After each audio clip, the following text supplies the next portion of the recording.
దగ్గరగా ఉంచాలి అని భగవద్గీతలో ఎక్కడ కూడా రాసింది లేదు.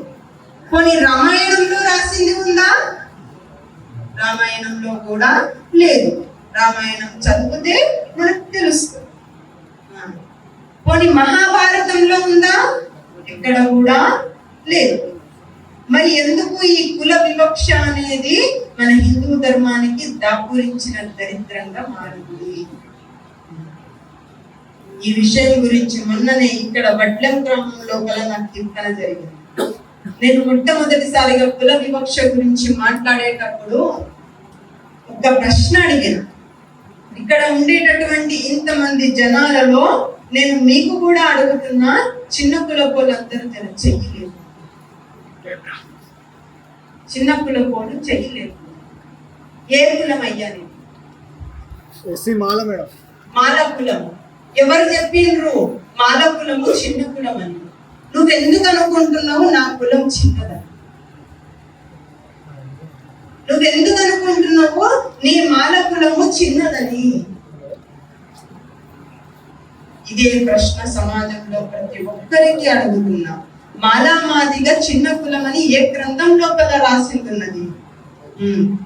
మీ మాల జాతికి చెందినటువంటి వాడే కదా శ్రీ సంత రోహిదాస్. ఇప్పటికి మేము ఆయనకి సంతని గౌరవం ఇస్తాం. మీ మాల జాతి లోపల పుట్టినటువంటి వాడే కదా సంత చౌకామేళ.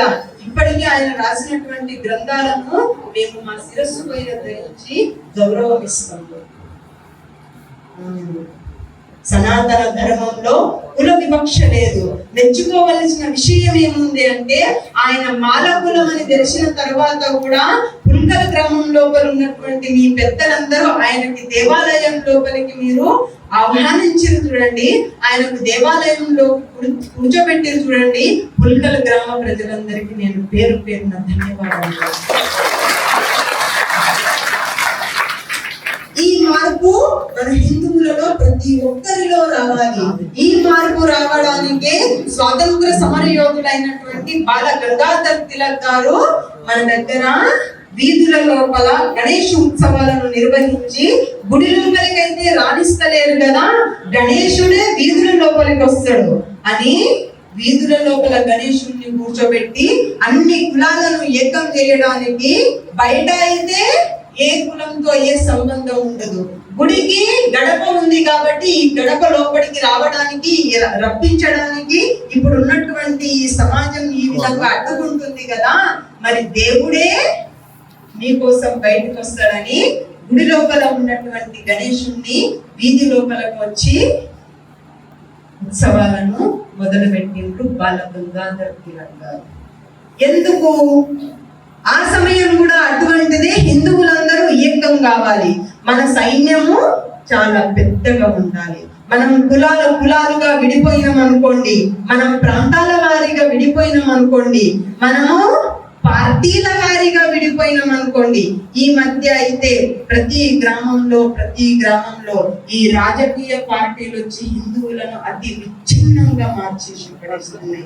దయచేసి ఇక్కడ ఉన్నటువంటి ప్రజలందరికీ ఒకటే వినంతి, మీ రాజకీయాల సమయం ఉన్నప్పుడు, మీ ఓట్ల సమయం ఉన్నప్పుడు మీరెక్కడనన్నా ఏమైనా చెయ్యండి.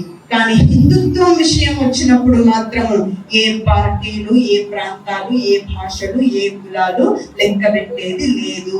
మనకి ఒకటే హిందుత్వం, హిందుత్వం, హిందుత్వం.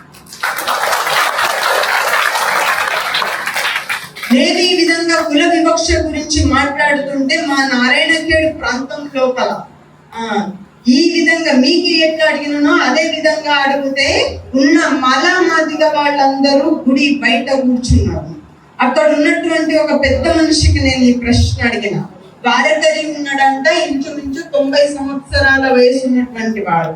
ఆయన చిన్నగా ఉన్నప్పటి నుంచి వారకరినంట, ఆయన చిన్నగా ఉన్నప్పటి నుంచి పెద్ద మారాట.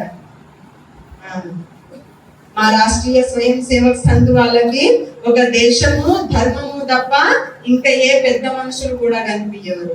మాకు మా దేశం ముందు, మా ధర్మం ముందు ఒక భారత మాత, మా భగవద్ధ్వజమే మాకు గురువు, భారత మాతనే మా దైవం. వీళ్ళ ఇద్దరి ముందర ఎవరితో కూడా మాకు సంబంధము ఉండదు. నేను ఈ విధంగా మాట్లాడుతుంటే ఒక పెద్ద మనిషి వారకరి సంప్రదాయంలో చాలా భక్తుడు అంట, ఎన్నో రోజుల నుంచి కీర్తన కార్యక్రమాలు నిర్వహిస్తున్నటువంటి ఒక మహారాజు, నాకు కూడా అందరు మహారాజే అంటారు, అనుసుజ మహారాజు, హరిభక్త పారాయణ. అట్లాంటి ఒక మహారాజు నా దగ్గరకు వచ్చి, నువ్వు అన్ని మంచిగా మాట్లాడినవు, పాట కూడా మంచిగా పాడినవు, అంత మంచిగా అన్నావు, కానీ ఈ చిన్న కులం పెద్ద కులం అనేది లేదు అని అన్నావు చూడు, అది నాకు నచ్చలేదు అని అన్నాడు ఆ పెద్ద మనిషి. ఆయన వయసుతో నాకు అవసరం లేదు, నాకు దేశం కావాలి, ధర్మం కావాలి, నా హిందువులను ఏకం చేయ సంకల్పం కావాలి.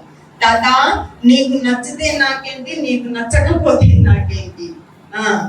కుల వివక్ష సనాతన ధర్మంలో ఉన్నది అనేది నాకు ప్రమాణం చూపెట్టు, నేను ఈ రోజు నుంచి కీర్తన చేయడం మానేస్తా అని ఆయనతోని ప్రతిజ్ఞ చేసి, ప్రమాణం చూయించు అంతే.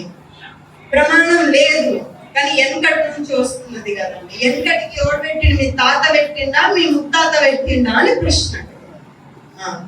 వారకరి సంప్రదాయం లోపల ఉన్నావు సంత ఏకనాథ మహారాజు గారు ఒక బ్రాహ్మణ జాతికి చెందినటువంటి మహాసంత పురుషుడు. అటువంటి మహాన్ సంత పురుషుడు సంత ఏకనాథ మహారాజు గారు వాళ్ళ తల్లిదండ్రుల శ్రాద్ధం విషయంలో మాదిగ జాతికి చెందినటువంటి కుటుంబానికి స్వయంగా తన ఇంటికి ఆహ్వానించి ఆసనం వేసి మరి భోజనాలు వడ్డించినటువంటి చరిత్ర మనది.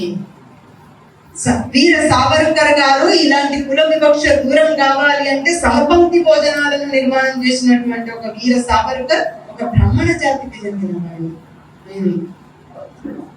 తిరుపతి వెంకన్న భక్తులైనటువంటి అన్నమాచార్యులు కూడా మాదిగ జాతికి మందిరం లోపలికి రానియకపోతే ఆ కాలం లోపల ఒక క్రాంతిని నిర్మాణం చేసి మాదిగ జాతికి మందిర ప్రవేశం చేయడానికి పోరాటం చేసినటువంటి ఒక అన్నమాచార్యులు ఒక బ్రాహ్మణ జాతికి చెందిన వాళ్ళు. ఇలా చెప్పుకుంటూ పోతే మన భారతదేశ చరిత్రలో గొప్ప గొప్ప వాళ్ళు ఈ పెద్ద పెద్ద కులంలో ఉన్నటువంటి వాళ్ళే కుల వివక్షను ఖండించారు. మరి మనకేం అయ్యింది? మనమెందుకు నీ కులం పెద్దది, నా కులం పెద్దది, నీ కులం పెద్దది, నా కులం పెద్దది అనుకుంటాను. నేను నిన్న కాక మొన్న నేను ఒక ఊరిలో కీర్తన చేసినప్పుడు నేను ఒకటే ప్రశ్న అడిగాను. నేను రెడ్డిల కులం, అందరు అంటారు నాకు నా కులం పెద్దదని, రెడ్డి కులం పెద్దది అని అంటారు. నాకేం తెలియదు నా నా రెడ్డి కులం చిన్నదో పెద్దదో, మీకెవరికైనా తెలుసా మీ కులము పెద్దది అని అంటే ఒక అయ్య చెయ్యలేదు నాకు తెలుసు అని అన్నాను. రెడ్డి కులం పెద్ద కులం అని నాకు తెలుసు అంటే, అయ్యా జర ఏ గ్రంథం లోపల రాసి ఉన్నదో జర చెప్తావా, రెడ్డి కులం పెద్దది అనేది అంటే నేను చదివినా అని అన్నాడు. రేపే ఆ గ్రంథం తెచ్చి జర చదువుతా, నేను కూడా నేను పుణ్యం కట్టుకుంటా అని చెప్పి. ఇంత మూర్ఖత్వం మన హిందువుల్లో కదా. ఇప్పటికీ ఇంకా అదే అహంకారం, కుల అహంకారం ఒక 10% ఉన్నదయ్యా. ఆ 10% ఇక్కడ ఎవరి లోపలైనా ఉంటే దాన్ని కూర్చిపెట్టేయండి, దాన్ని విడిచిపెట్టేయండి. మనకు కులం కంటే ముందు, భాష కంటే ముందు, ప్రాంతం కంటే ముందు, పార్టీ కంటే ముందు మనకు మన ధర్మం ముఖ్యము.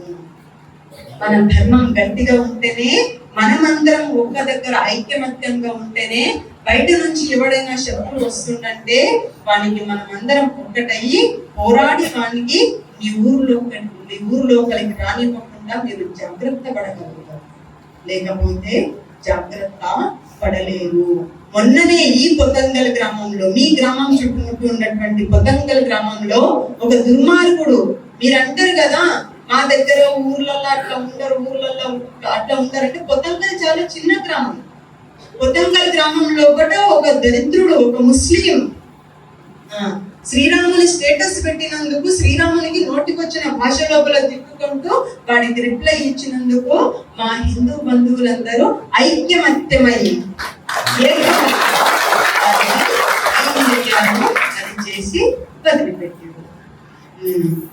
లేకపోతే మనమందరం జాగృతం లేకపోతే, మనమందరం ఒక్కటిగా లేకపోతే ఈ రోజు తిడతాడు, రేపు వస్తాడు, రేపు వాడు ఇంకొకటి లాగా వాడు కూడా ఇక్కడ మలమూత్ర విసర్జనం చేయొచ్చు, ఇంకో కొంచెం లోపలికి వచ్చి దేవతా విగ్రహాన్ని పగలగొట్టొచ్చు, ఇంకో కొంచెం దగ్గరకు వచ్చేసేసి ఈ దేవాలయాల్ని పగలగొట్టేసేసి పైన టోపీ పెట్టి దీన్ని దర్గాగా మార్చొచ్చు.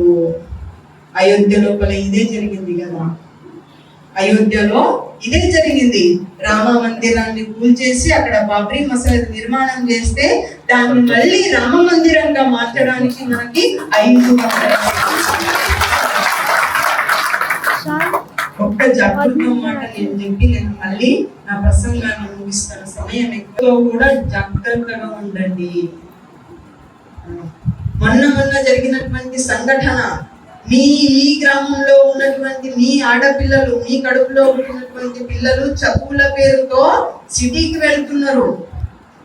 సిటీకి వెళ్ళిన తర్వాత అక్కడ ఏమేమి జరుగుతున్నది అనేది మీరు కేరళ స్టోరీ సినిమా చూస్తే మీకు అర్థమవుతుంది. ఇక్కడ ఉన్న ప్రతి ఒక్క తల్లిదండ్రులు మీ దగ్గర మొబైల్ ఫోన్ ఉంటే అయినంత మట్టుకు కేరళ స్టోరీ సినిమా ఇంట్లో ఉన్నటువంటి ఆడపిల్లలకు ఖచ్చితంగా చూపించే ప్రయత్నం చెయ్యండి. చేస్తే మీ ఆడపిల్లలు బ్రతికి ఉంటారు, లేకపోతే 32 విడుదలయ్యేది గ్యారెంటీ. మొన్న జరిగినటువంటి సంఘటన ఇదే. మన భారతదేశం చాలా జరిగినాయి. కాకపోతే మనతో ఉన్నటువంటి ఒక ముస్లిం అమ్మాయి కూడా మన ఆడపిల్లలకి తీసుకెళ్లి ఎటువంటి పనులు చేస్తున్నది అనేది మీ అందరికీ ఒక అవగాహన ఉండాలి.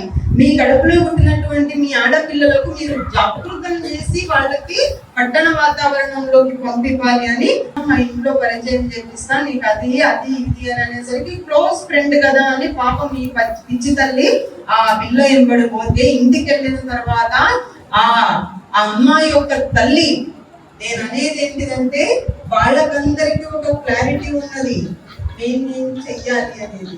మనకు ఒక క్లారిటీ లేదు, మనం ఏం చెయ్యాలి. వాళ్ళ కుటుంబం లోపల చాలా లోతుగా తయారైతున్నారు. వాళ్ళ మదర్సాల లోపల పోతే కత్తులు కటార్లు బయటకు వస్తున్నాయి. వాళ్ళ బంగారాలు మన హిందువులు మన బంధువులు. కాబట్టి మనం అన్ని భేదభావాలు వదిలిపెట్టేసేసి హిందువులందరూ ఏకం కావాలని ఆ సంకల్పంతోనే రాష్ట్రీయ స్వయం సేవక్ సంఘ్ హిందూ సమ్మేళనాలు నిర్వహిస్తుంది. ఇవి కేవలం నిమిత్తానికి కాదు, ఇక్కడ ఉన్నటువంటి కార్యకర్తలు ఇన్ని రోజుల నుంచి కష్టపడి మీ అందరికీ ఒక్క దగ్గర కూడా చేసిండ్రు అంటే వాళ్ళ సేవకి నేను పాదాభివందనలు చేస్తాను. నేను నాకనే ఇక్కడ ఉన్నటువంటి బ్యానర్ పైన శివాజీ అని చూస్తున్నాను. నాకు ఛత్రపతి శివాజీ మహారాజ్ అంటే అత్యంత ప్రేమ. నేను ఏ గ్రామంలో వెళ్ళినా కానీ నాకు మొట్టమొదటిసారిగా మహారాజు గారి ఎక్కడ దర్శనం ఇస్తారా, మొట్టమొదటిసారిగా ఆయన దర్శనం చేసుకున్న తర్వాతనే నేను ప్రసంగాన్ని మొదలు పెట్టడం నాకు ఒక అలవాటు. నేను పుల్కల్ గ్రామానికి వచ్చిన తర్వాత కూడా శివాజీ మహారాజ్ అనగానే అక్కడి నుంచి ఇక్కడ వరకు నడుచుకుంటూ వస్తే మహారాజు గారి దర్శనం ఎక్కడో అవుతుందేమో అని చూసినా, నేను తర్వాత ఇక్కడ ఉన్న వాళ్ళకి అడిగితే ఈ ఊర్లో శివాజీ మహారాజు గారి విగ్రహం లేదు. ఎందుకు శివాజీ మహారాజు గారి విగ్రహం ఉంచుకోలేదు? ఆయన మరాఠా వాడనా? ఆయన మరాఠా జాతికి చెందిన వాడనా? కాదు కదా. ఆయన స్వరాజ్య సంస్థాపకుడు. ఈ రోజు మనం అందరం గుర్తు పెట్టుకుంటున్నాము అంటే, మనం ఎంత సురక్షితంగా ఉన్నాము అంటే దానికి కారణం ఆ మహాపురుషుడు. నేను మరాఠా వాడని ఎందుకు అంటున్నానంటే, నేను చిన్నగా ఉన్నప్పుడు మా దగ్గర వేరే కులం వాళ్ళు శివాజీ కోట్ల సంవత్సరాలుగా ఈ దేశం ధర్మము ఎంతో గొప్పగా ఉన్నది. ఒక 2 సెమిటిక్ మతాలు అంటే, సెమిటిక్ అంటే ఏంటంటే ప్రపంచంలో మేము మాత్రమే ఉండాలి, ఇంకెవ్వరు ఉండకూడదు. కానీ ప్రపంచాన్ని మొత్తం కూడా మేమే ఉండాలని చెప్పి 2000 సంవత్సరాల క్రితం పుట్టినటువంటి క్రైస్తవులు ప్రపంచమంతా క్రైస్తవమయం చేయడానికి అరాచకాన్ని సృష్టించి, హింసను సృష్టించి ప్రపంచంలో 125 దేశాలని క్రైస్తవ దేశాలుగా మార్చేశారు. 1400 సంవత్సరాల క్రితం ముస్లింలు పుట్టారు. ప్రపంచమంతా కూడా ఇస్లాం చేయాలని చెప్పి వాళ్ళు కూడా ఒక చేతిలో ఖురాన్, ఒక చేతిలో ఖడ్గం పట్టుకొని అరాచకాన్ని సృష్టించి 57 దేశాలను ముస్లిం దేశాలుగా మార్చారు. 1-2 దాడుల్లోనే ఆ దేశాలన్నీ కూడా ముస్లిం దేశాలుగా క్రైస్తవ దేశాలుగా మారిపోయాయి. ప్రపంచం మొత్తం దేశాల మీద ఎన్నైతే దాడులు జరిగాయో అంతకంటే ఎక్కువ దాడులు ఒక్క భారతదేశం మీద జరిగాయి. ప్రపంచం మొత్తం దేశాల మీద జరిగిన దాడుల కంటే కూడా ఎక్కువ దాడులు భారతదేశం మీద జరిగాయి. భారతదేశం ముస్లిం దేశం అయిందా? కొన్ని క్రైస్తవ దేశం అయిందా? కాలేదు. ఎందుకు కాలేదు? ఈ దేశంలో దేశాన్ని ధర్మాన్ని కాపాడుకోవడానికి ఇక్కడ ఉన్నటువంటి ప్రజలు పోరాటం చేశారు, ప్రాణాలు అర్పించారు, దేశాన్ని ధర్మాన్ని కాపాడుకుంటూ వచ్చారు. ప్రపంచం మొత్తం దేశాల మీద జరిగే దాడుల కంటే ఎక్కువ దాడులు జరిగినప్పటికీ ఈ దేశం నిలబడిందంటే ఈ దేశం పోరాటం చేసింది. దీన్ని మనం మర్చిపోయాం. ఇక్కడ ఉన్నటువంటి హిందువులలో పౌరుషం, పరాక్రమం, ధైర్యం, సాహసం అన్ని గుణాలు ఉన్నాయి కాబట్టి పోరాటం చేసి ఈ దేశాన్ని హిందూ దేశంగానే నిలబెట్టారు. అనేక జాతులను ఎదుర్కొన్నాం మనం, వాళ్ళందరినీ ఎదిరించి నిలబడ్డ జాతి మనం. కానీ ఇలాంటి జాతి ఈరోజు తనను తాను మరిచిపోయింది. తన పౌరుషాన్ని, పరాక్రమాన్ని, ధైర్యాన్ని, సాహసాన్ని అన్నిటినీ మర్చిపోయింది. ఈరోజు మనం చదివే చదువులన్నీ మన కొత్త కొత్త విషయాలను చెప్తున్నాయి. అహింస పరమో ధర్మ, అహింస పరమ గొప్ప ధర్మము అని. నిజమే, దాన్ని మనం కాదనము. 100% కాదు, 1000%, 1,00,000%, 1,00,00,000% కూడా నిజమే. అహింస పరమో ధర్మ.